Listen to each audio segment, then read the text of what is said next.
Okay, so today we are going to finish off the texturing, and we are going to do the ripples in the water, and we are going to do the line art. So starting off with the flower texture, it's exactly the same as the lily pads.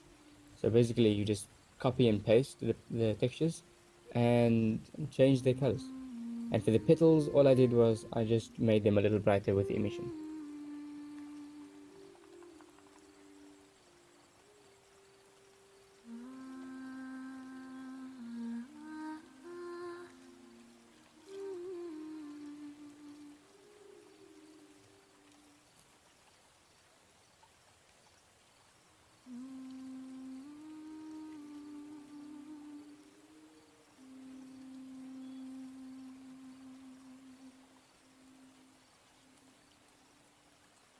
Now moving on to the line art, you need to make sure all the stuff you want to have lines on them, they are in a separate collection.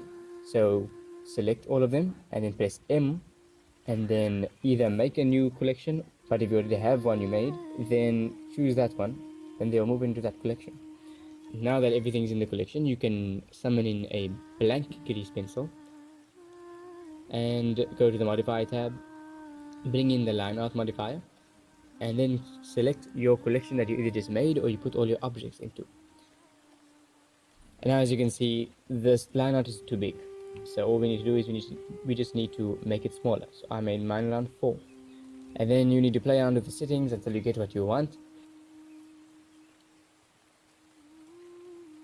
You might want this option off because it makes it a bit janky, but I kept it on.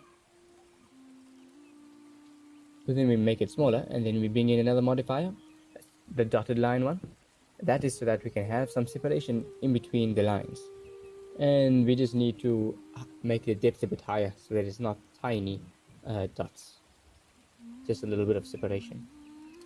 Optionally you can add noise, but I left it as is.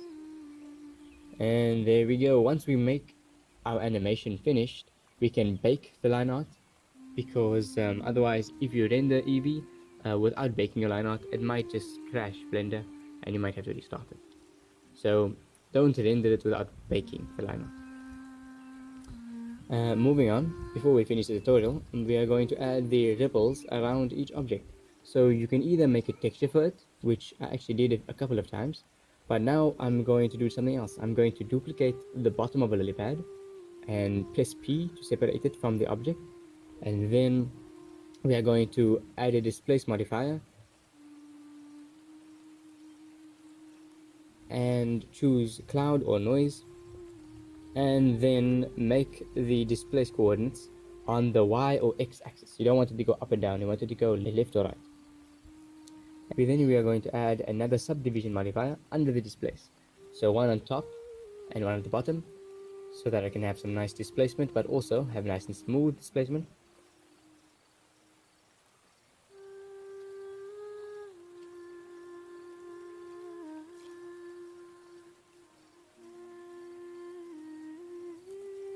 And then we are going to add an empty. I chose a cube empty, so that we can control the displacement. Then select the cube empty for the displacement modifier, and now just animate the cube so that throughout your animation you have nice displacement for your ripples.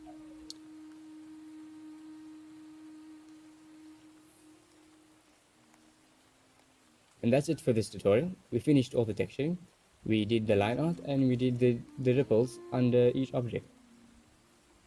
For the next one, we are just going to animate each object so that our scene isn't still and not moving.